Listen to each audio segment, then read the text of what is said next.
So on we go. Stage number 14, 232. There might be a change today because this is a bit of a rough ride today. We're back into the mountains now as the riders start to cut the way north towards the Swiss borders. And once again, the man putting the pressure on the pink jersey is Luc Leblanc. A very tough finish to this stage, Phil, because the final climb is over 2,100 metres. Well, he's been the hero of the day so far, Salvadelli. He was in an early breakaway with his teammate Konishev, who just said, I can't do it, you carry on alone, and that's what's happened. Salvadelli has been setting the pace from a long way out with this very select group here. They're more interested, I think, in the infighting, and there's still 74 kilometres to go, and still Tonkov right there, and on his shoulder, as always, Luc Leblanc. Well, Luc Leblanc has watched him very closely. There's the gap, 40 seconds still to Salvadelli, but there's an awful long way to go. And I think Tonkov looking very comfortable. You see the way he climbs, he just sits there, but he does seem to use a very big gear. New time check for Salvadelli, 1 minute and 2 seconds. Well, I don't think it's going to be enough because look at the road that's still ahead of him. This is only the first of the 3 rather sharp climbs that take them up to the finishing line. And a very, very difficult finish it is today. Ivan Gotti taking over a little bit of control at the front of this group, but still it's Salvadelli at the head of affairs.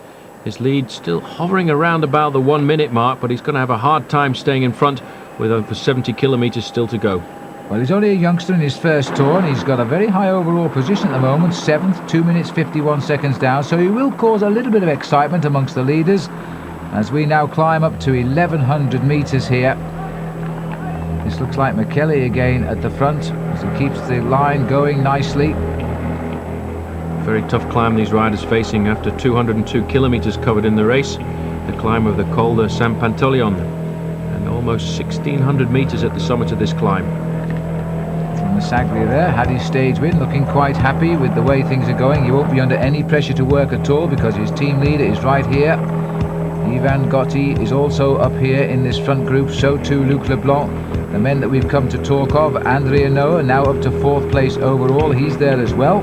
Salvadelli still nosing out front. Over 2 minutes now, so it looks as if he's actually building quite a good lead for himself, but the reaction is certainly going to come over the final climb by the yellow jersey. Now starting to drop down a little bit, 1 minute 52 over the pink jersey group of the leader Pavel Tonkov.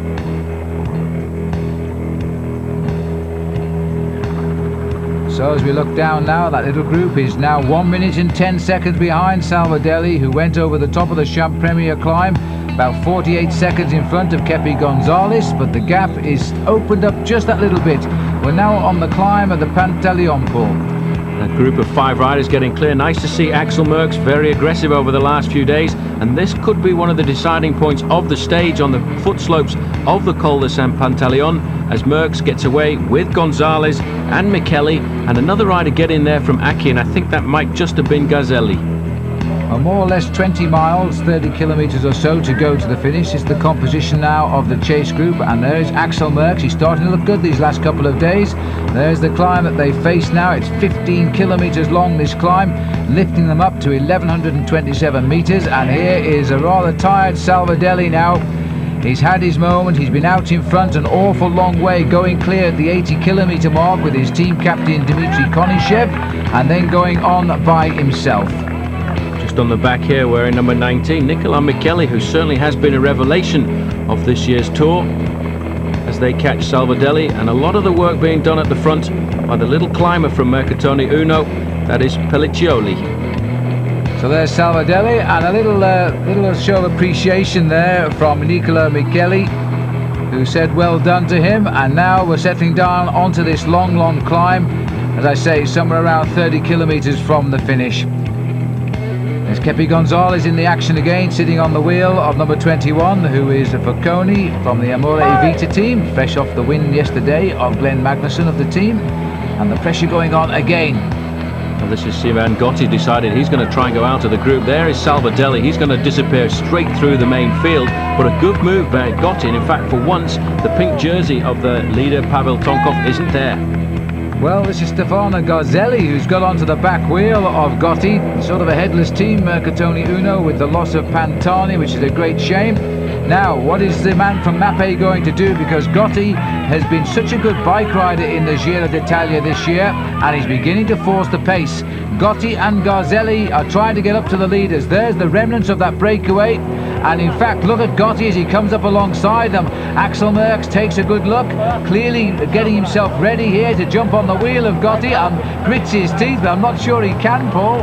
Well, that was a remarkable reaction by Ivan Gotti there. He's come across, this is a sort of leapfrog situation. He's got to the group of 5 riders, but nowhere to be seen is the pink jersey of the leader of the Tour so far, Pavel Tonkov, and he's only got one teammate with him, that's De Grande, and as always, the yellow jersey of the Polti rider Luc Leblanc sitting on his slipstream. And behind him is little Pipoli, but I tell you what, this is the first time in 14 days of the Giro d'Italia we have seen the Maglia Rosa under pressure.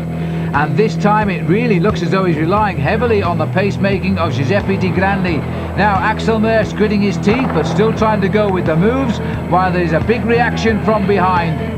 Well, a little bit of help coming from the Polti team at the front. Now this is a situation for them because they've got a man in the breakaway with Axel Merckx, but also the overall position of the man Luc Leblanc is disappearing, so they're going to have to chase their own man.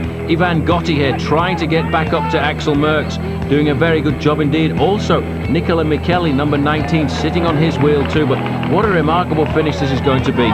And Micheli becoming something of a name in this year's Giro. He's only ever had one win as a professional rider. He turned pro back in 1993, but he's riding like a star this year.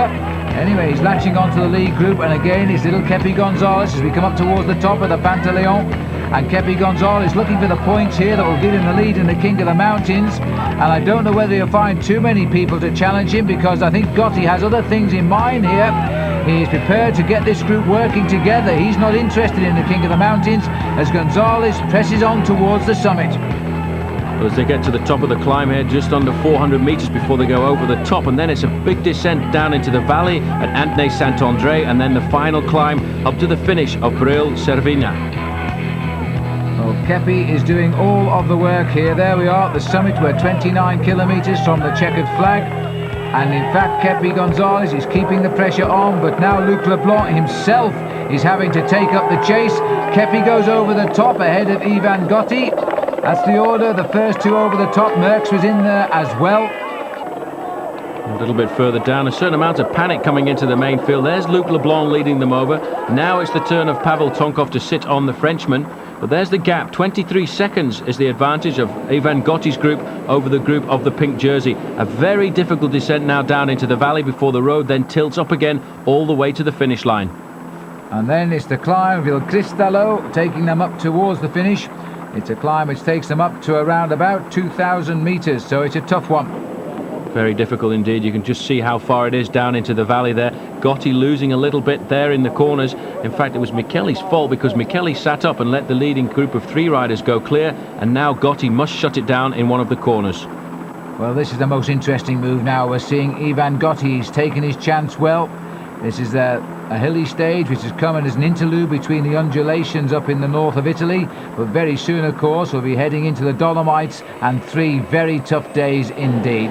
There's Gotti. He really has thrown the cat in among the pigeons now, and he's been joined by Kepi Gonzalez and Nicola Micheli, 2 very strong riders in the mountains this year. Well, Axel Merckx has been put under pressure because he's been dropped from the leading group of 5, but now the reaction has to come from the pink jersey group, because Ivan Gotti was 3rd overall this morning. He's going to be a very big danger to this man in the red jersey. In fact, Merckx was still in front.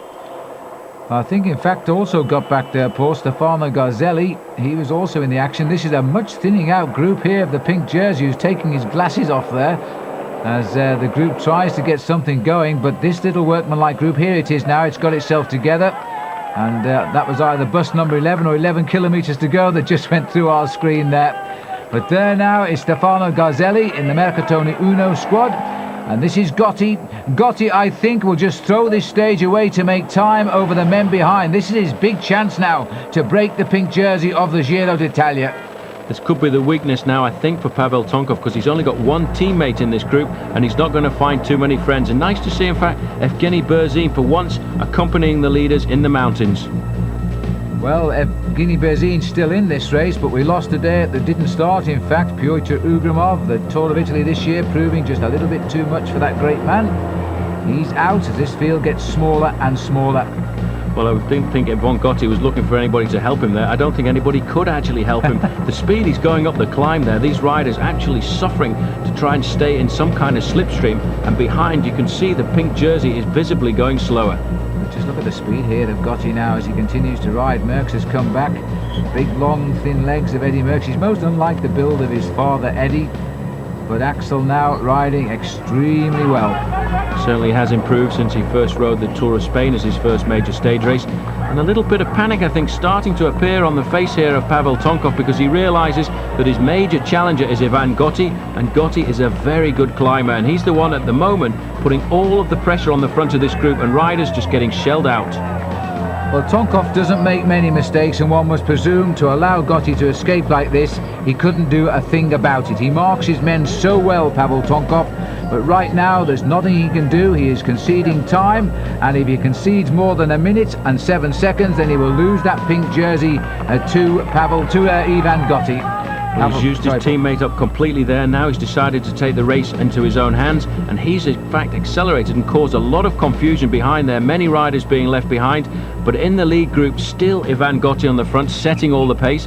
Kepi Gonzalez looking very comfortable, just sitting in the slipstream there, but it's now down to just 3 men, 2 of them sitting in the slipstream of Ivan Gotti, who's doing all of the work and not asking any help.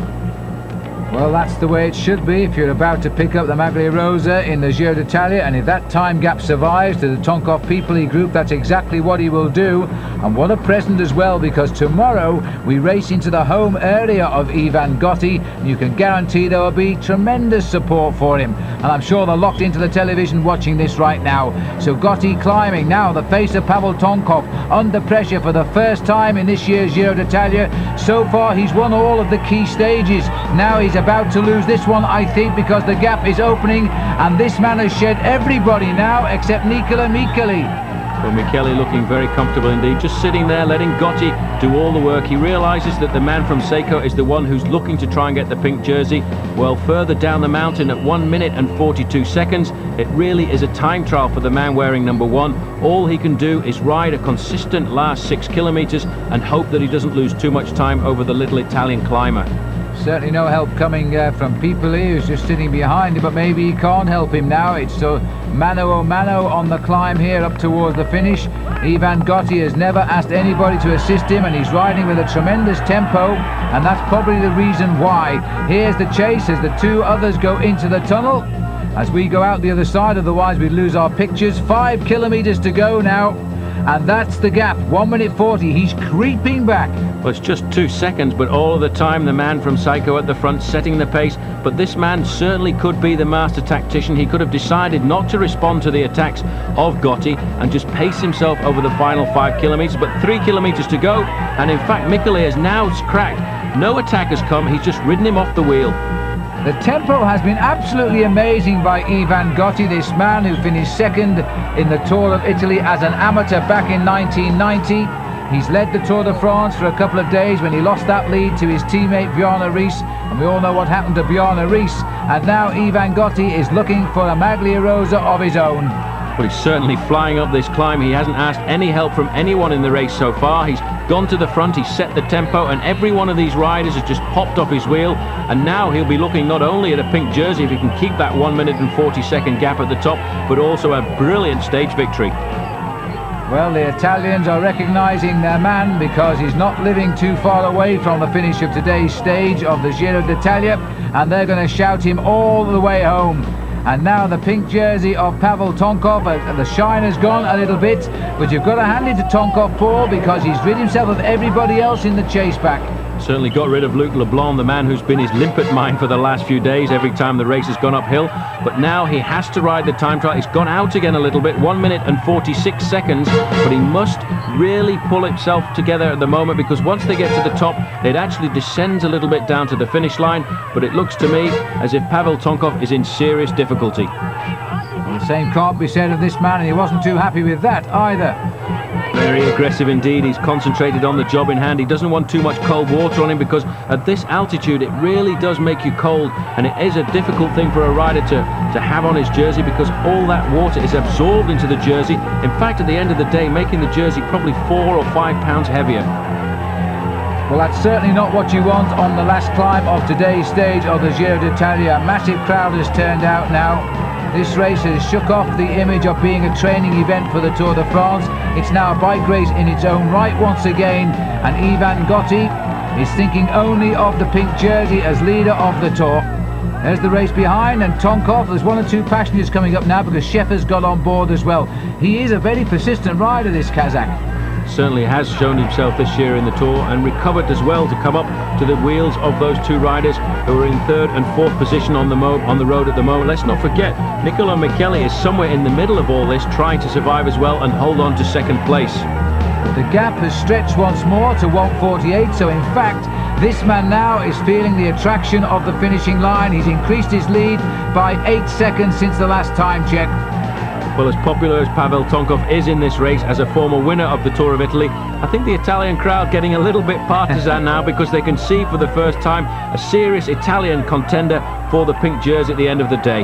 Yes, and they've got used to foreign winners in this Tour over the years with Pavel Tonkov, Evgeny Berzin and of course Miguel Indurain.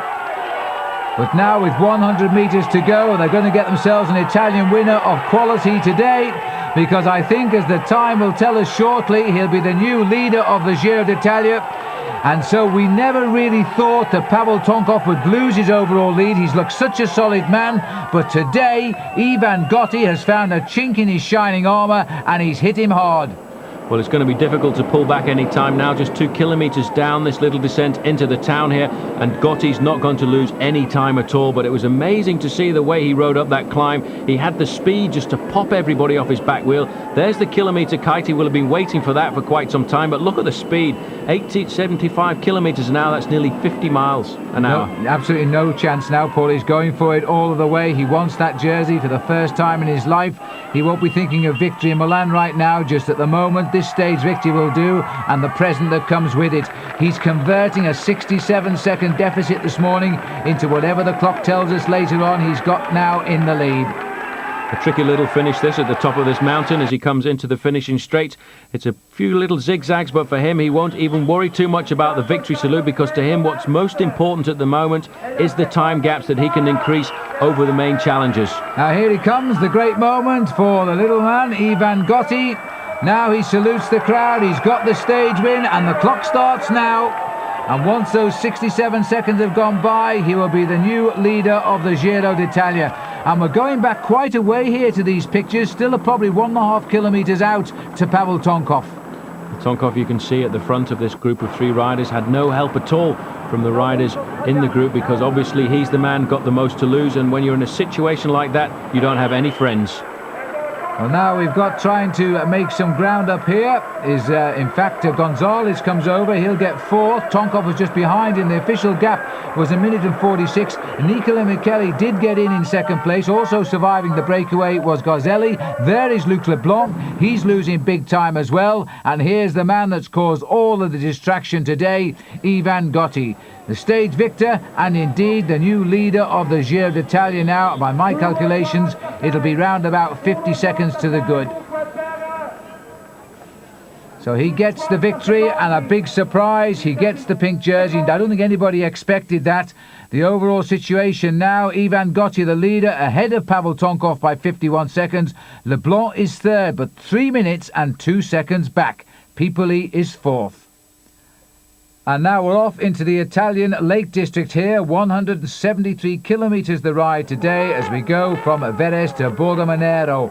And again, the attacks are coming thick and fast, but it looks, Paul, as though we're having, in the rain, believe it or not, a little bit of respite for the race lead. I think they've been suffered a setback yesterday with that great ride by Ivan Gotti. Well, this is very often the situation in the race after a tough day in the mountains. Wearing 151 and his raincoat over his pink jersey was the leader of the race now, Ivan Gotti, and the man not in pink anymore, just going through in the next position there, was Pavel Tonkov.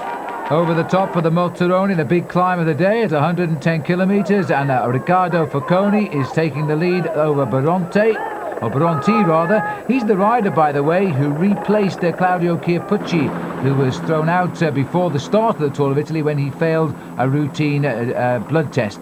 And so Bronti in the breakaway today, a third-year professional. Here's the chase group behind, and they're not very inspired by the weather at all. 4 minutes and 2 seconds the gap. will certainly feel they won't take too many risks on this descent because they don't want to come off. And it is a very treacherous descent. You can see just how narrow it is, and as is often the case in these mountain roads, they've been resurfaced just for the Tour of Italy. Well, there were 14 men set the race pattern today, but that lead group looks to me as though it's thinned out quite dramatically on the climb of the Motorone. It's hard to recognise the riders now. It's going to be a nightmare at the finish for the photo finish cameras if the riders continue to wear their overclothing here. But they're still coming down, Paul, at a respectable speed, nearly 60 kilometres an hour. The Magliaros are taking no risk, but it is closing in. They went over the top at 4.2. It's down to 3.45 now, but there is nobody seriously who will affect the overall top 6 riders in the race. They're led here by number 21, Forconi, and they're joined by Baronti and Salvadelli, and interestingly enough, he's the man who set the race alight yesterday, and he's still in the action once again. Well, he's only a young man, but he's certainly got a feeling for this Giro d'Italia this year. Forconi, by the way, he was the first man over the top of the Motorone, with Baronti just behind him. Very, very hazardous now as we move on to the next climb. It's not a very long climb, this one, but as you can see, conditions are treacherous here. It really is difficult to race in conditions like this. Forconi wearing 21 for Amore Vita, setting the pace here, and it looks very much as if this group now is just down to 4 riders with a 4-minute gap over the main field, and people in fact being caught out today 2 minutes behind the leading group of the pink jersey. And in fact, that is going to send him out of the top 10 overall if he continues to trail by over 2 minutes on the pink jersey group. Well, a move there by Pavel Tonkov. Thought he could catch out Ivan Gotti. Hard to spot him there with a raincoat and a Seiko jersey on top of his pink jersey, but he's not going to get away from that man quite so easily. Isn't it strange how the roles have changed, though? Only yesterday it was the other way around, and now it's having to be left to Pavel Tonkov to do the attacking. And the figure there in the white cape, Ivan Gotti, he is doing the following. No reason to attack now. He's got a 51-second gap over Tonkov, and then it goes out to over 3 minutes over the rest of the field. Must be a nice feeling. Well, a big advantage for Gotti now to know that he's going into home territory. He'll be just looking at the back wheel of this man, Pavel Tonkov, realising I'm going a lot better than you are on the climb, so what's the point of trying to attack me here? But he will try and attack him every time that he can. If it's not on the uphills, it'll be on the descents. So Gotti seems to have everything under control, but then we did think about that when Pavel Tonkov was in the pink jersey, but he's riding there quite steadily. The group is 3.28 behind, so they're not really getting any closer. It's all hovering around the same gap, but it looks as though the rain may have stopped coming down now, because I think that was Gotti throwing off his racing cape. He's still got more jerseys on because we can't see his pink jersey. Well, this is Gotti in second position here now, getting his teammates to the front. I don't think they want any more surprise attacks like that one from Pavel Tonkov, so what they will do now is try and keep the pace high enough to discourage anybody from trying that again. Well, it might damage the leader group up front, but not by a lot. You just saw a caption there. It said Gotti was 5th in the Giro d'Italia last year and trying to go 5 places better this time out now, which is something of a surprise. 2 years before that, he was also 5th in the Tour de France, so he is a man used to riding the big stage races. And that was lucky Luc Leblanc putting his hand up there with a little problem, probably asking for another raincoat. Minute 44 they're saying there now, so the gap is obviously tumbling down. If that's the gap to the leaders on the road, here they are. And what was originally 14 men has thinned out. It looks like we've got 4 riders going clear here. Alessandro Baronti, there he is. And no, that was Schaefer. We've gone back to the main chase group now. They don't give us long to check them out, do they? But this is the main field back here.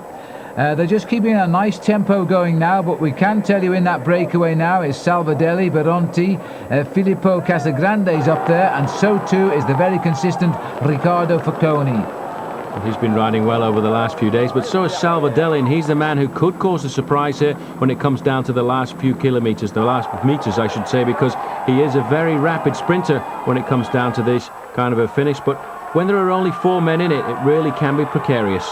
Well, they're trying to get the cars off and lead the 4 riders to conduct the sprint, and there goes Salvadelli. He's made the first move in a dash for the line. He's got the most to gain, lying 16th overall, but nearly 15 minutes behind the leader, but a stage win would be nice.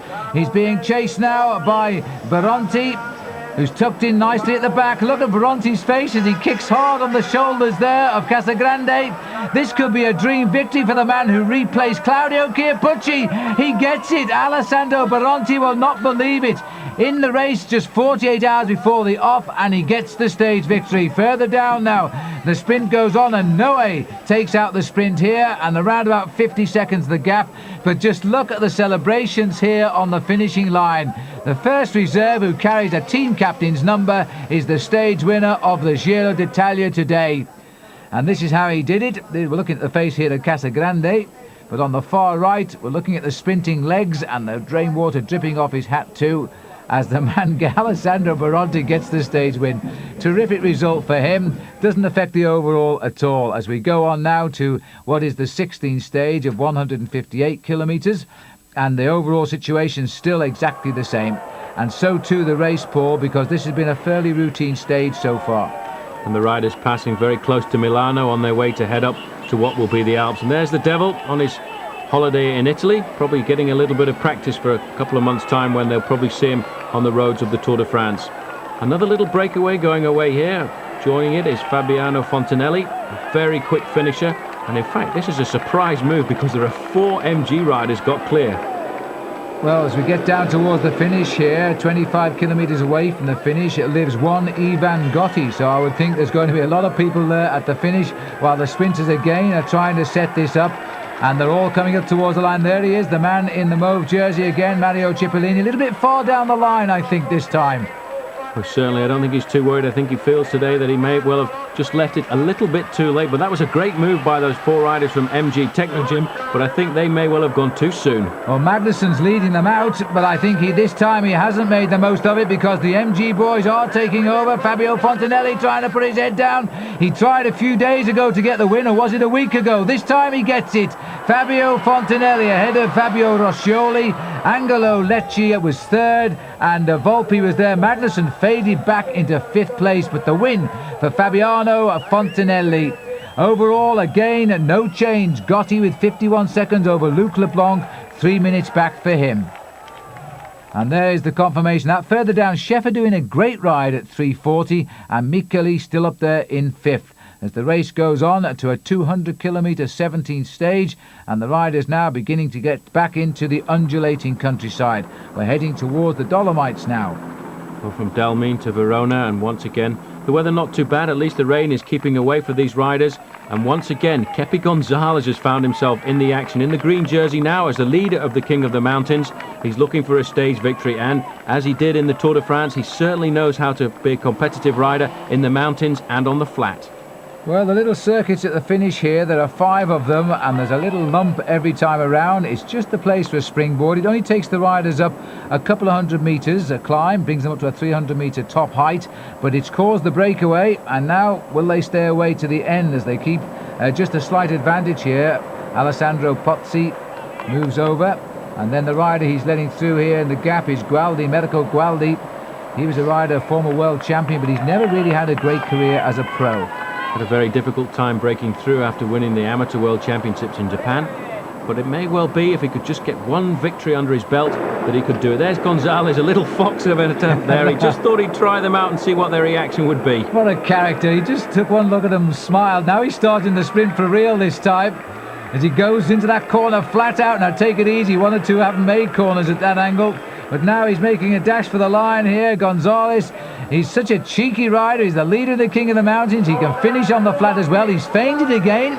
He's sat up once again. The other 2 riders are, by the way, are Pozzi and Medico Gualdi. These 3 just ahead of the rest of the race here. But they're going to have the sprint to themselves now. And again, you see, Gonzalez has tried to, but now he's been put into the back seat. It's an awful long way down there, Paul. Well, it is. There's Pozzi on the front now. Gualdi coming up through the outside. It may well be that he's going to get his first victory. Well, that's amazing. It looked so much as if it was going to go to Pozzi, but on the line, Gualdi gets for him what will definitely be the biggest stage victory of his career so far. So Mirko Gualdi, who turned pro in 1993, at last gets a victory as the main field start to sprint it out for the rest of the places here. Around about half a minute back, and Piccoli comes over there and gets the 4th place it is. Yes, that's right. There's the winner, Mirko Gualdi, and he at last gets a big victory. His life has been dogged by injury. Now we move on to the 18th stage here. Now we can see the beauty of Italy shining down as we make our way now down to Cavallese. And this is a stage of which the riders will now be facing up to one or two hills, but nothing too much. It finishes a slight uphill drag. That's the overall situation. 51 seconds still the gap, no change at all yesterday. 3 minutes 2 seconds to Luc Leblanc. Chef and Michele Guirini still up there too in 6th. And a lot of those riders, by the way, are often training partners where they live in Italy. Now, all-important time trial, the race against the clock. We haven't seen one since stage number 3 of the Giro d'Italia. We saw what Tonkov did then. I wonder if Ivan Gotti had a sleepless night, Paul. Well, Ivan Gotti, not a great time trialist, and in fact I think very worried about the fact that in this 40-kilometre time trial he only has a 51-second advantage over this man starting now, Pavel Tonkov, who really is a good time trialist, especially when he knows at the end of this 40 kilometres there is a pink jersey waiting for him. Well, I wonder what he feels like, Paul, because he's riding that bicycle now, which has been thrown out by the commissaires on his spare bike. He's the arrival of Evgeny Berzin. He's going to set the marker, though.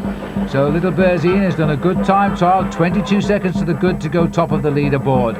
Now, these look like the feet of Ivan Gotti, and he's waiting now for his start. He starts behind Pavel Tonkov, and he knows if he can just hold his own against Tonkov today, he'll have a real shot at this Giro this year, because from tomorrow, Paul, there are 11 mountain passes to climb.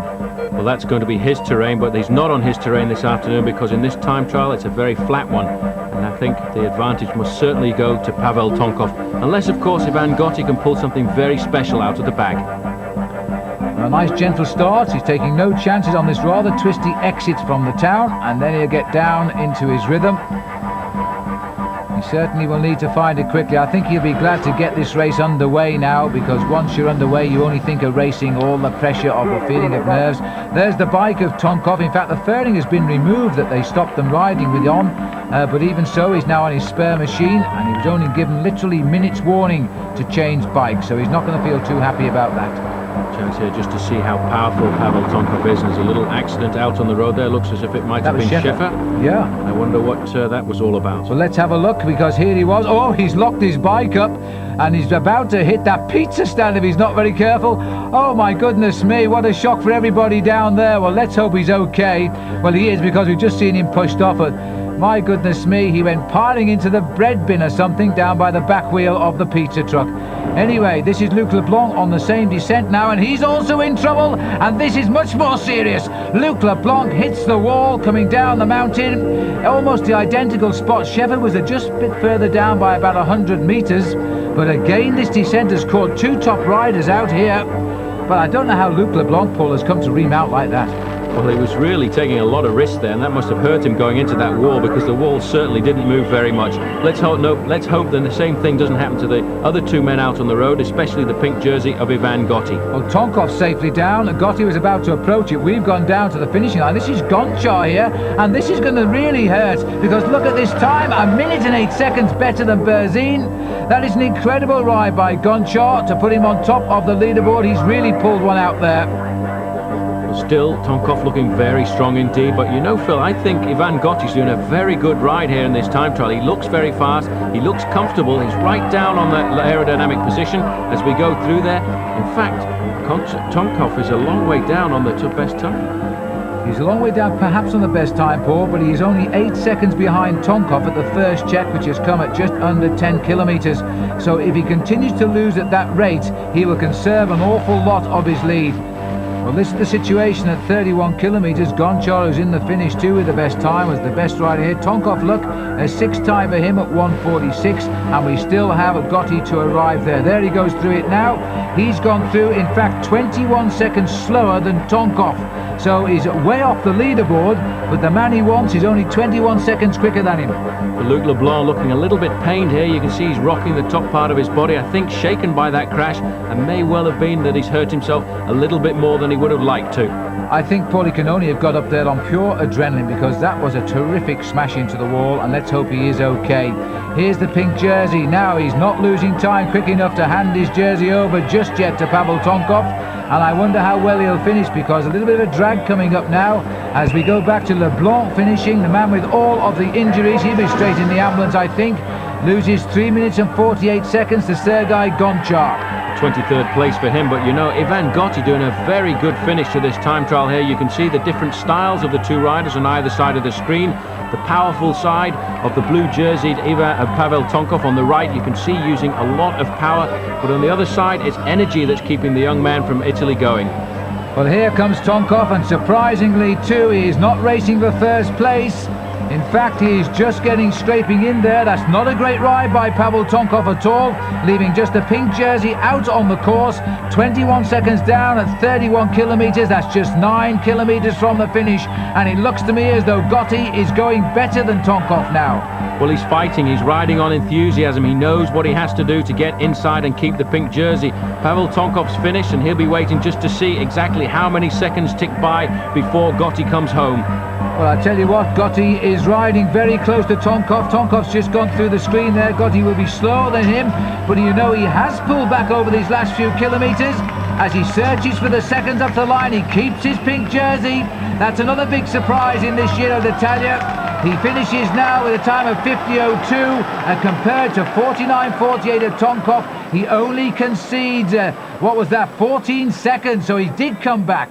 There's the result of the stage. Sergei Gonchar, his first big win. He is also the time trial champion of the Ukraine. He gets the stage ahead of Berzin and Boskardin, but overall, Gotti keeps his pink jersey by 37 seconds over Pavel Tonkov, and that's the lead he takes into the 19th stage today, which will take the riders now 222 kilometres, and again, the weather is pretty miserable. A very tough stage too, with the Cima Coppi on this stage as well, the highest point of the Tour of Italy at 2,240 metres. And once again, a man looking for the action, Kepi Gonzalez. What a man. Every time there's a possibility of a breakaway, he's there, and you can see him wearing the green jersey as King of the Mountains. Well, he's becoming a very solid leader in the King of the Mountains now. Piccoli no longer a challenger here. Here's the Tonkov group, as they're now trying to put things to right here. The pink jersey of Ivan Gotti, he really is in his element now after yesterday's time trial, and he didn't lose that lead. He must feel now the race has swung in his favour. Gonzalez attacks and counter-attacks, and now he's waiting for the arrival of a straggler.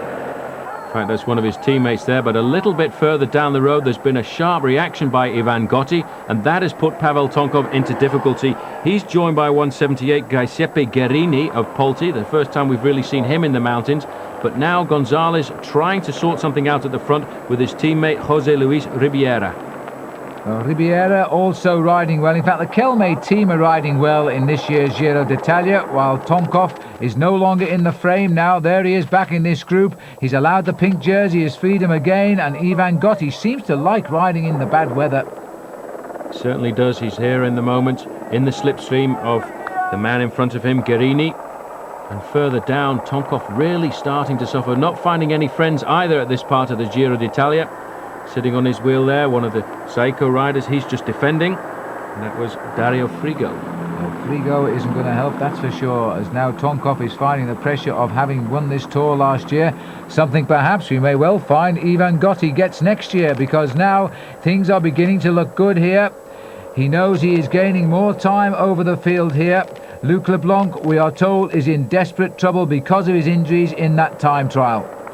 They're joined as well by Michele Coppolillo, so he's riding a very good Tour of Italy this year. As we look at the leader, this is Ribiero going over the top of the climb, and they wonder really what has happened to Gonzalez, because he was riding very well indeed, but it may well be that he's paying for his rides over the last few days.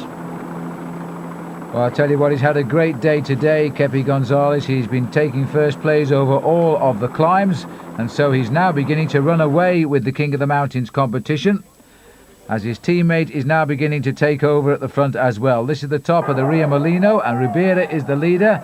There's the gaps now on the screen, and the important gap, it's 1:25 between Tonkov and Gotti. Here goes Gotti. Gotti looking very good. You can see he's joined still by Guerini, and he's going to try and build up as much of a lead as he can over Pavel Tonkov in these mountain stages, because this is where Gotti has the advantage over the very strong Russian. Well, it looks as though Guerini is going to force himself even higher up the overall classification now. And that is going to pose a bit of a problem for the Polti team, because they have a limping Luc Leblanc as well now, and Guerini is his teammate. This is Ribeiro, and he's never won a race in his life. He turned pro a couple of years ago, but today could be his big moment. You can see they're still suffering, trying to find friends left and right to help him. The Russian rider wearing number 1, Pavel Tonkov, a long way behind, and it's amazing just how far this man Ivan Gotti has gone out. He's pulling it back though. 44 seconds is their gap, and Gotti not getting any help from the rider from Polti now. Not surprising, I suppose, and Guirini knows that if Ivan Gotti keeps going on this mission, he's going to drag him up into a high overall standing as well. He's already well up the charts anyway. And now, in fact, as we go back, Guirini, I think, has been told to work. Now, that to me, Paul, explains to me that they're going to try and move Guirini up because they feel Leblanc is in too much difficulty. Well, I think Luc Leblanc is going to have a very difficult time. He was in difficulty in the first few kilometres of the stage this morning. He was already losing it on the first time we went over the climbs.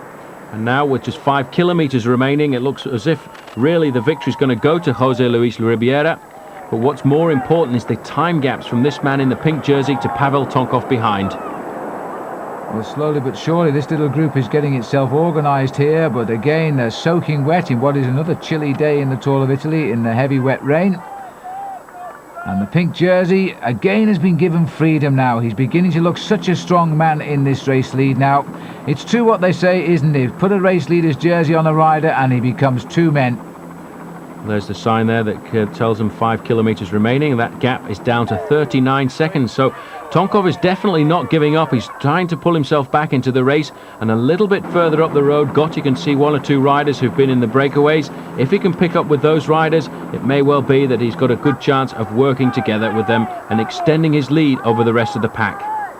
Which is already considerable, but I think a good lead today will sew it up for Ivan Gotti, even though he won't think so because of the big climb still to come in this race. Still 3 stages to come, only the one around Milan is the flat one. As we now look at José Luis Ribeira, who's never won a stage of anything in his life, and now the Kelme are beginning to celebrate a great Giro d'Italia this year. Well, performances like this by himself and also by Kepe Gonzalez, I feel sure could get them a wild card to the Tour de France, because that is certainly something that they're going to need if they want to ride the major event in July. But a great ride by this man Ribeira.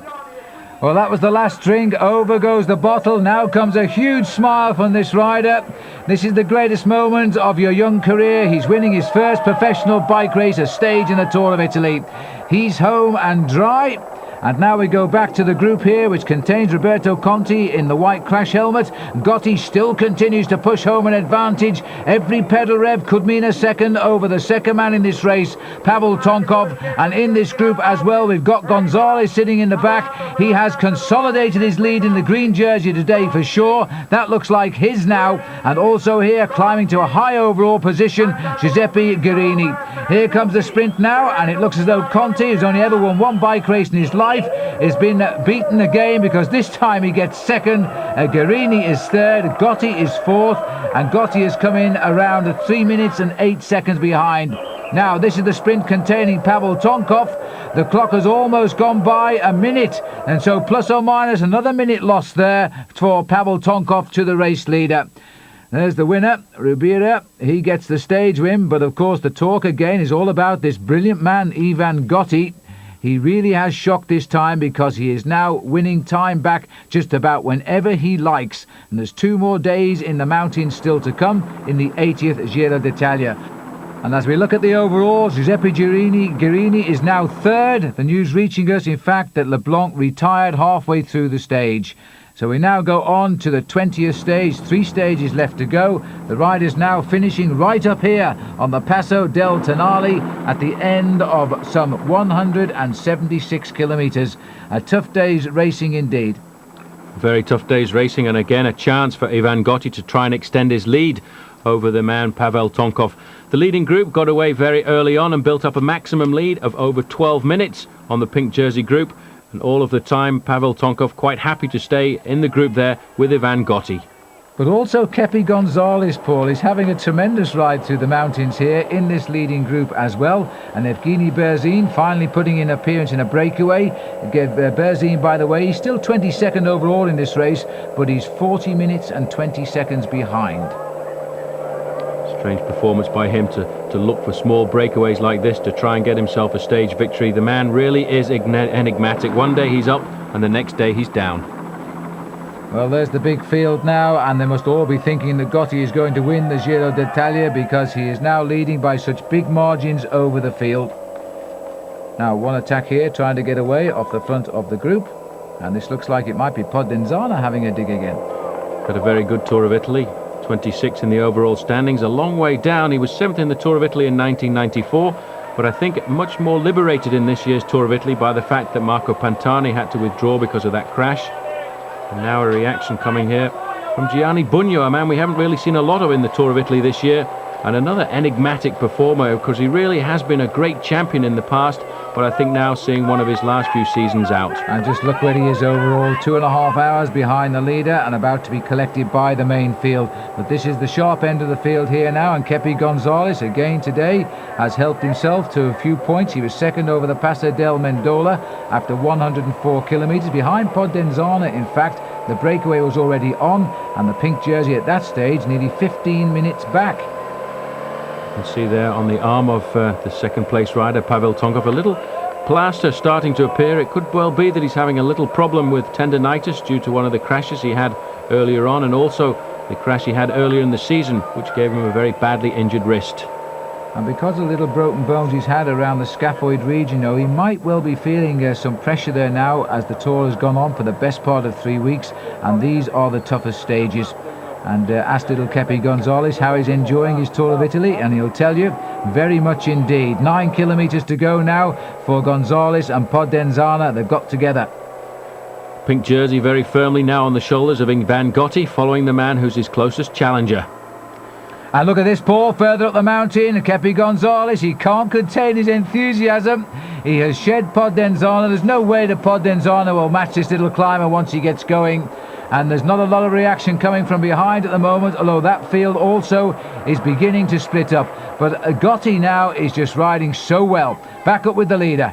Well, Kepi Gonzalez is quite remarkable. As soon as the road tilts upwards, he goes out on the attack, and it's great to see the Colombians back, because over the last couple of years, Phil, they really have been in the doldrums.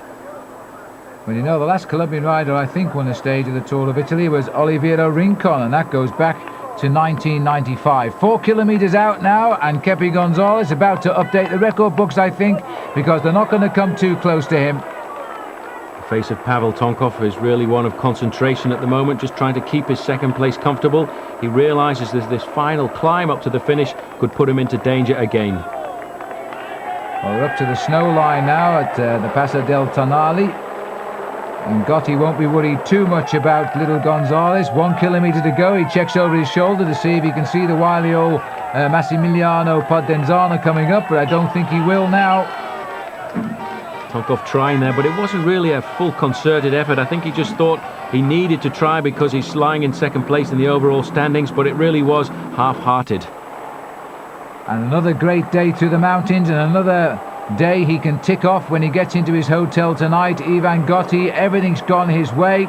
He's having absolutely no trouble. The retirement of Luc Leblanc, really very sad indeed, but he couldn't go on with those injuries. Let's hope he gets himself ready for the Tour de France. But it's amazing how Polti have found themselves a replacement in Giuseppe Guerini, who now holds Leblanc's 3rd place overall. Was quite remarkable over the first few days of the Tour of Italy here. He was in fact riding as the protector for Luc Leblanc, and he rode so well that he accompanied him on all the mountain stages and rode himself now up into 3rd place.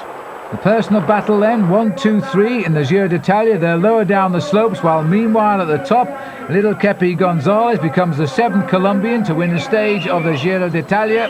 As he comes up to the line, he has really deserved this victory because he's ridden so well in this Tour. He has ridden so well in the mountains. He has an almost unassailable lead in the King of the Mountains competition, which has been the domain of Piccoli for the past 2 years. Now Kepi Gonzalez gets the stage win. Meanwhile, further down the mountain, the real leaders of the Tour of Italy are continuing their game. Here comes Podenzana. He gets second over the line, and the 1 minute 43 already ticked by there.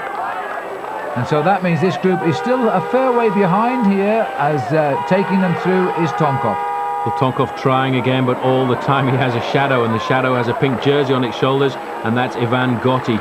Gotti looking very comfortable, more comfortable as we get towards the end of the Tour of Italy than he did at the start. I never would have put his name down as one of the challengers because everybody felt certain that the man who was going to walk away with a second victory was the man at the front now in blue, Pavel Tonkov.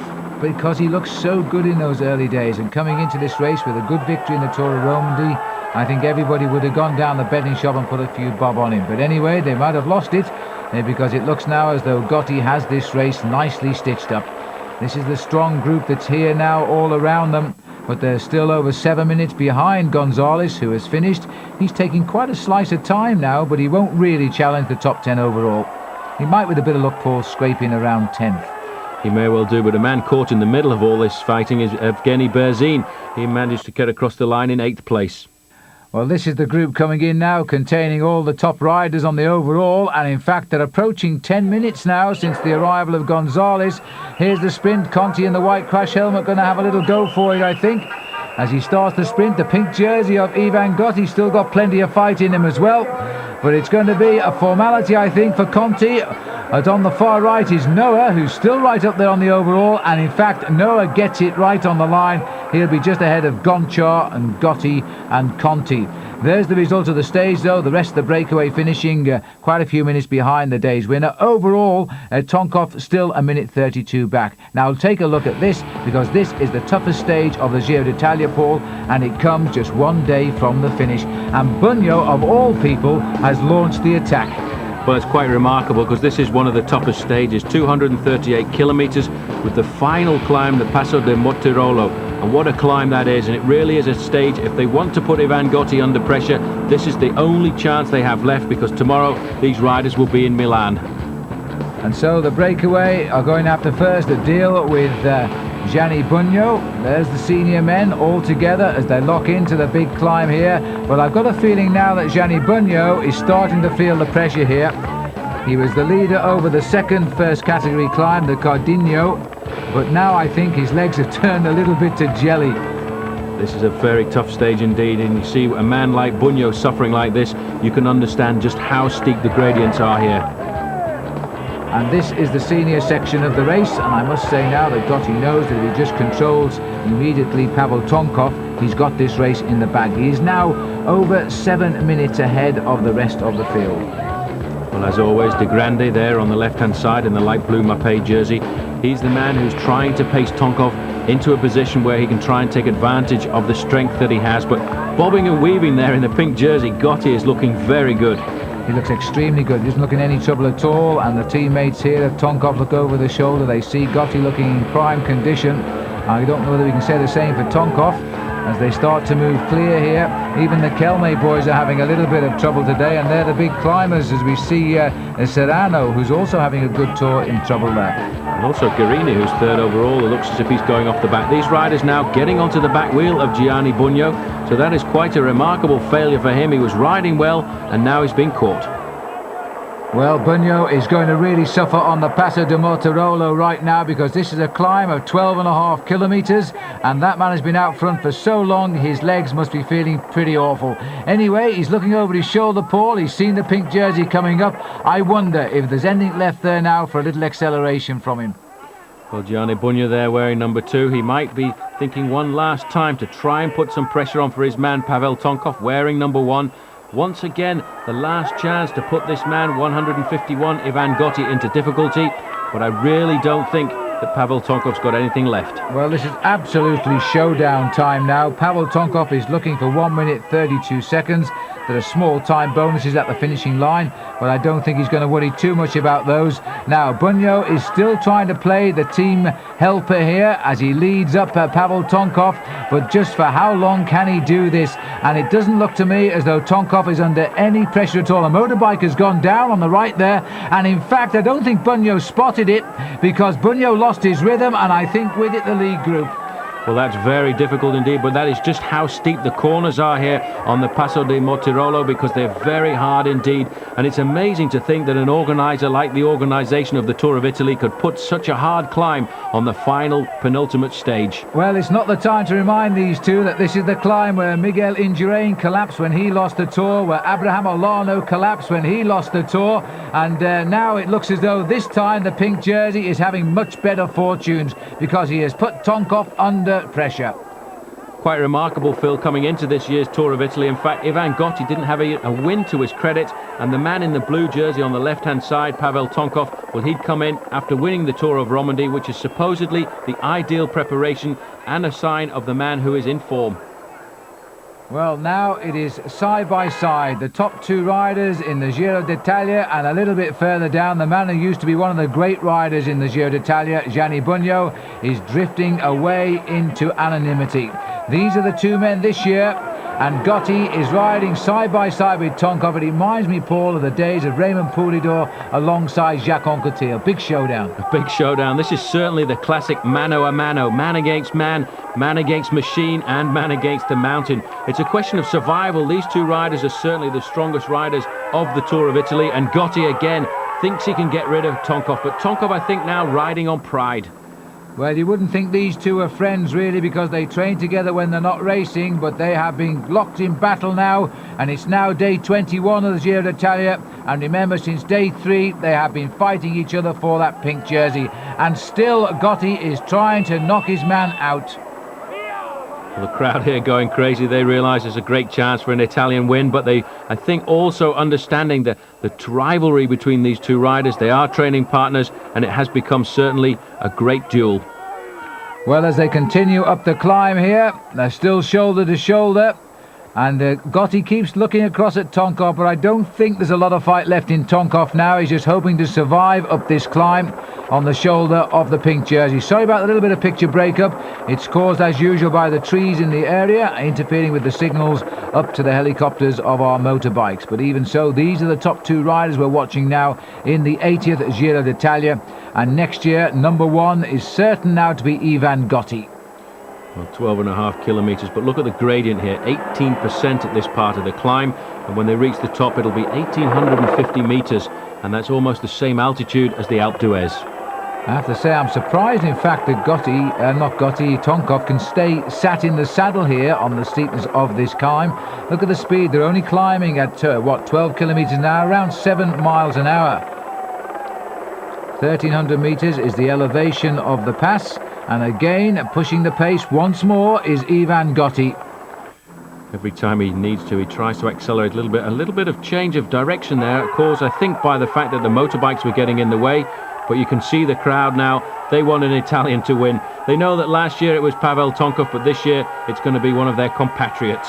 Well, whichever way you look at it, Paul, Tonkov has put up a great defence of his win last year. Just look at the crowds down there now. This is the final climb in the Giro d'Italia, and they've all come out to see the kill for Italy, because they've had a long run of foreign winners of the Tour. Now they're set to get a home one, and it has to be said, it is a surprise, but I must say that Gotti has ridden every day with greater strength than the day previously.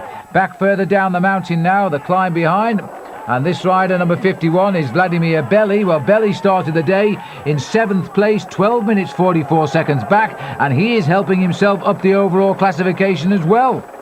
Well, still 4 kilometres of agony to go for these two riders to get to the top of this climb. But certainly Vladimir Belli, who was 7th overall this morning, putting in an excellent climb. And this climb here could really change the structure of the top 10 in the overall standings. Well, Belli has a little bit of time to make up, but as I say, 7th overall this morning. He might climb 1 or 2 places depending on his time gains. And these two riders, I think Gotti's almost asking for water there off the runner on his left, but he didn't get one. This is Belli. Belli making a little bit of progress up towards these two at the moment. In fact, there he is, Paul, just behind. That's been a fine piece of climbing by Vladimir Belli. All the pressure off him, of course. He's just climbed steady, and he's now going to come right up behind these two. Now, the good form, I suppose, if he's got the strength, is to try and go straight by. Well, that's how it is done in the handbooks, but I'm not sure after a ride like that if he'll still have the strength to go straight by these two riders, because it really is a question of just surviving, riding as fast as you can just to keep the bike in a forward motion. You can see Belli there all over his bike, twisting and pulling on those handlebars just to try and get as much power as he can into his pedalling action, and I think he'll just be happy to be with the two leaders. 2 kilometres to the top. I always think it's a little bit of a shame. It's very difficult for cameras to show the real gradient of a climb, but you can see by the speed of these riders just how steep it is. I think there you get some idea. Now a little bit further down the mountain too here, because this is Micheli in the yellow jersey trying to get back on terms as well. Certainly over the last few years, Phil, Gotti really has improved as a stage race rider. He was 5th in the Tour de France in 1995, 5th in the Tour of Italy last year, but even so, to go from there up to wearing the pink jersey on the penultimate day is really quite a performance. And that's what the Italians think of the situation now. They've got themselves an Italian leader of the Giro. This will bring a new spate of publicity for this event now, as the people will love it once more. They've had a couple of Russian winners, they've had the Spanish victories of Miguel Indurain, and now it looks as though it's swinging back.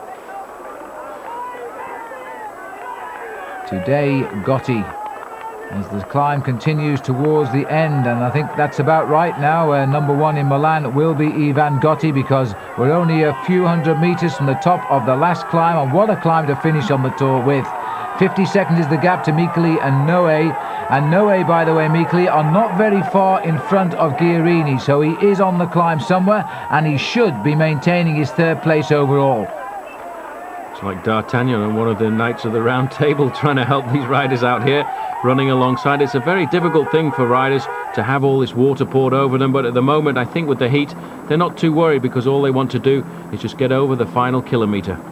Well, Belly certainly seems to be enjoying the shower. A few dregs for Tonkov, but not too much.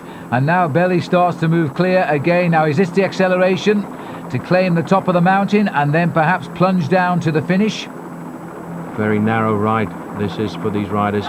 All the crowd coming in onto the side of the road and starting to get quite fanatic about the fact that they've got 2 Italians at the head of affairs, and they're wearing number 1 as last year's winner, Pavel Tonkov. But Tonkov's having none of it now.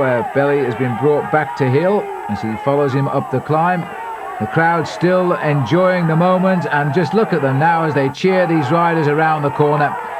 2 Italians and a Russian, but of course he's on an Italian team.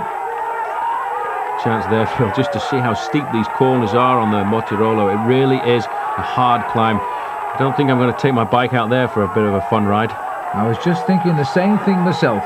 But now we've got Vladimir Belly, the last man to join the 2 leaders, now setting the pace here. He can just about see the road, I think, because these are very emotional scenes by the Italians, and don't forget, they are an emotional lot really when it comes to supporting big names in sport. And now it's 1 kilometre to the summit of the final climb. Well, I think they've been looking for that sign for quite a long time now, because although it's 12.5 kilometres from top to bottom, it's a very difficult climb, and these riders now have been climbing for something like 45 minutes. Well, they're thanking Ivan Gotti in that sign, and I think they're trying to pat him on the back as well, because they know today he won the Tour of Italy. He has put up with all of the pressures. He's actually trying to push them away. He's had enough of it now as the crowd gets dragged out the way of our camera as well. And somewhere up at the top of this climb, we're going to see a banner across the road, I hope, because Belly is leading the other 2 riders up towards the top. Well, a very dangerous moment there for Gotti. In fact, those riders getting a little bit too overzealous and getting too close. And I remember a couple of years ago, a rider being taken off on one of the climbs of the Tour de France, the Col de Galibier, and that was Gianni Bugno and Robert Miller, I think. And that is exactly how dangerous it can be for these 2 riders. So that probably went through the mind of Ivan Gotti there, just thinking that he was so close to the finish, one of his own supporters could have put him out of the race. And back in 1987, of course, Stephen Roach, who went on to win the Giro d'Italia, was finding himself quite a worried man riding through the Italian tifosi because they wanted their man Vicentini to win, and Roach was being pushed around by the crowd all the way up the climb. But when he did, and now it looks as though it's going to be Gotti's turn. A little bit of respite towards the top of the climb as the 3 of them ride up to the summit, and I think they're probably going to allow Belly to be first over the top. It doesn't mean a lot to any of them. There is a prize, of course, for the first rider over the top, but there's a much bigger prize for the man that wins the Giro, and he's happy enough where he is. As I think are some of the greatest spectators I've seen on the Tour of Italy for many years. They really do seem to have come back to the race with a vengeance. The race, I felt a few years ago, was starting to die, but Really, since Miguel Indurain and top riders started to take this race very seriously, the crowds have certainly come back. Well, here they come, around one of the final bends, and still we have Belly leading. There's the altitude, 1852 metres, and very soon now we are going to see the summit. Just about enough road left to ride on, I think. And I just wonder how Gotti is feeling now. Well, I don't. I know how he must be feeling. He's going to be feeling pretty good. He knows now the Tour is his. But Belly's still sitting at the front there, trying to find a way through the crowd. The crowd going absolutely balmy on this final few metres of this year's Tour of Italy's last climb, because they know that their man is going to win. There he is in the pink jersey in second position. Pavel Tonkov, I think, just happy now to ride over the top of this climb, because once they get to the top, there's 17 kilometres of downhill to the finish. Well, the situation behind as Gotti waves away the crowd there. Micheli, Guerini, Di Grande, Noe and Rubira around about a minute and a half behind this group, and they're climbing all split up, and I'm not surprised on the way to the summit as well. Strange enough, Phil, one man we haven't spoken a lot about is still in the Tour of Italy this year, Mario Cipollini, and I think that's going to be his first finish for several years.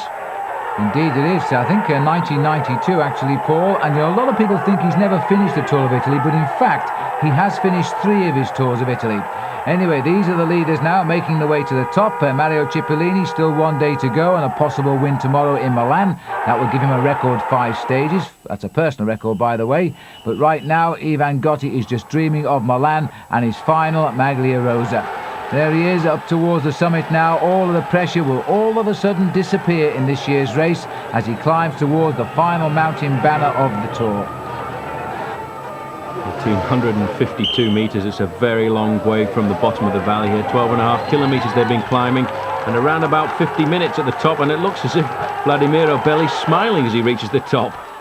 Yes, and it does look as though he's going to be the man who says he won the climb too, because I don't think Gotti is going to challenge, and I think the towel has been thrown in by Pavel Tonkov because he hasn't been in a position to offer any attack at all on this climb. I think Gotti proved to him midway up the climb he was just too good, and so Tonkov decided to settle down and just go up the mountain with the group. There's the banner, and under it goes first Belli, second Gotti, third Tonkov. So now they're heading down towards the finish in a dolo, and that will be music in the ears now of Ivan Gotti. Tricky descent for these riders, and you can see how many cars have turned out as we look a little bit further back. This is Noe coming up with Nicola Micheli, and he's done a very good ride indeed. Round about 90 seconds these riders are down on the 3 leaders. And a lot further down there'll be a lot of men just trying to get their bodies over this final climb. And now the long descent and some sharp hairpin bends, and it could be that Belli is trying to rid them down here, because, you know, he might take a few risks, but certainly Gotti is not going to take too many, and it looks as though Tonkov is going to take even less of a risk. And you can't blame him for that. Tonkov lying right off the back of these 3 as they look at the route and find their own way down the mountain. Well, Tonkov has been joined again by Gotti, while Belli is trying to take a little run for home. Back down the mountain, or back up the mountain rather. Here comes Gianni Bugno, and he's coming over the top, an awful long way behind now. He looks pretty tired, and I'm not surprised. It was a long escape, and it has been a long way to the top of this mountain. Well, it would have been a great stage for him to win, but at the moment the race is on at the front. Tonkov starting to lead them on the descent here, and I think Gotti now just happy to sit in his slipstream. He's not going to take too many risks to try and catch Belli.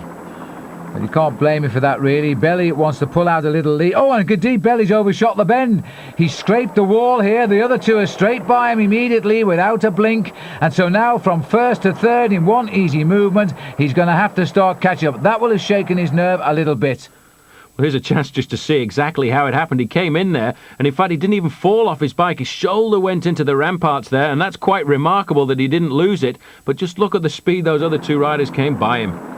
Well, he was lucky to get out of that one. It was a little reminiscent of the crash that took Luc Leblanc out of the race. It wasn't with the same force, of course.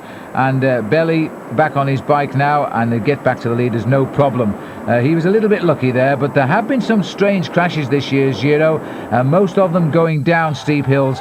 Now back to the other top of the climb, and look at this rocking and rolling now of Mario Cipollini. Is he popular or what? He must have had a little helping hand, I think, up most of the climb, but it doesn't stop him going over the top, some 12 minutes behind the leaders. 8 kilometres to go. Well, that little accident there certainly rocked the foundations of Vladimiro Belli. See how he's just laying off the back a little bit now. He won't take the risks he was taking before, because once you have an incident like that, you lose your nerve. Well, he's having to fight back just to stay in touch now with the other two riders on the way down to the bottom of the valley. 6 kilometres to go. Well, normally, Paul, somebody like Tonkov would take a sprint out at the result like this. That would be quite a turn-up now if Tonkov stole the stage, wouldn't it? Most certainly would. He's got up against two other riders. I feel if these three riders do stay together, he's got a very good chance, but that doesn't mean that these three riders behind don't have a chance of coming back, because they were only 90 seconds behind at the top of the climb, so it may well be they'll pull something back. Well, that's Michele, Guirini, and the Kelme rider is Ribera, who's got himself in the action again towards the end of the stage. These are the three riders. There's the kilometre kite now. It's going to be a three-man sprint for the line. Two Italians and a Russian, and the pink jersey again in at the kill at the end of a crucial stage. He has been a most consistent leader this year. Well, if I was Vladimiro Belli, I'd drop myself back into third position now and just try and surprise these two riders, because obviously a lot of animosity between them, but you can see Gotti's decided he's going to go for the win. Well, he's gone, he's full of confidence, and Belli now not smiling this time. In fact, he's left a little bit of a gap here. He'd do well to force Tonkov to take up the chase, but Tonkov just staying on the wheel. Little rise now, and in fact looking over his shoulder. Gotti's just checking. Here comes Belli this time now, so he has got some speed left in those legs, but that sharp left-hander has taken a little bit out of him. Now this is a long lead out by Ivan Gotti, and it usually means you get third place when you lead from so far out, and it could well be the case, because Pavel Tonkov is going for his third stage win, and he may not be going to win the Tour of Italy, but he has won the toughest stage of the race. What a turn-up. Tonkov gets it, and in fact Gotti stays second and Belli gets third. Now back down the line here, because this is the chase group coming in, and this is Ribeiro who's going to take out fourth place. So Ribeiro gets fourth from Noe, and Michele was there, and Guirini also. So that's the order over the line. There'll be no change in the top three overall, but the time gaps continue to open. And the overall situation now is that Ivan Gotti leads Pavel by 1 minute and 27 seconds. Guirini is 7 minutes and 40 seconds back. Next stop, Milan and the big finale.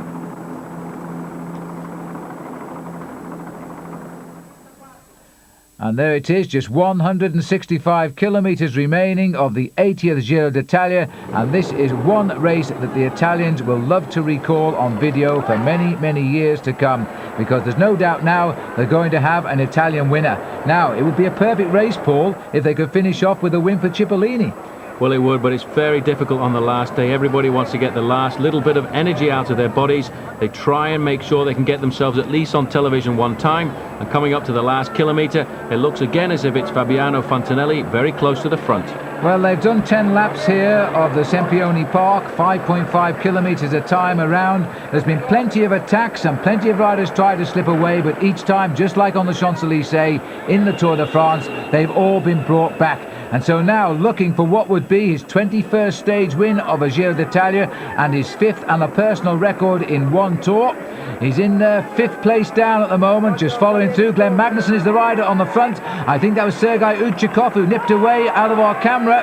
And so now it looks as though Uchikov might steal the show here as he tries to go clear of the field, because he's got the little marks. Remember, he was the rider that crashed out when he went around that sweeping left-hand bend, and we thought he'd broken his hand, but he hadn't. But now, this time around, it's not going to work out for him either. And big Cipollini is coming for stage win number 5 like an express train. Magnussen is second. Mario gets, oh my goodness me, almost fell off. And Magnussen first to congratulate him, I think, or complain, whichever the case may be. This was the sprint, quite a regular sprint. The fastest man got it by a good length. Well, I'll tell you what, Paul, 5 wins isn't too bad, is it? It's not too bad at all. That makes 21 stage victories of the Tour of Italy for Mario Cipollini. And the shorts go very nicely with the shirt, thank you. And so will the fine later on today, but he won't mind. It's in his contract, in fact, that his sponsors pay all the fines for wearing the wrong coloured shorts. So Mario Cipollini, now 21 wins, congratulates his teammate who won the race, Ivan Gotti. Here's the stage result first, though. Cipollini winning ahead of Magnussen. Mazzati getting a first appearance in the top 6 finishes. There he is. He's turned up in his suit. He went behind the stage, changed to a white suit to receive what would have been the winner's jersey. But he always is a character, and the champagne, anyway, he's going to spray the crowd with it and make sure it doesn't go on his suit. Cipollini as popular as ever. Overall, though, this is the new star of Italian cycling. Ivan Gotti, after 102 hours in the saddle, has beaten Pavel Tonkov by 1 minute and 23 seconds. In third place, Giuseppe Guerini at 7 minutes 40. All three of them tomorrow morning will probably meet at some street cafe and go training together, as they always do between the big races. What a result. I hope you've enjoyed this year at Italia. I think it's one to be remembered for many, many years to come. And until the next time we meet, I'm Phil Liggett for Paul Showing saying so long for now.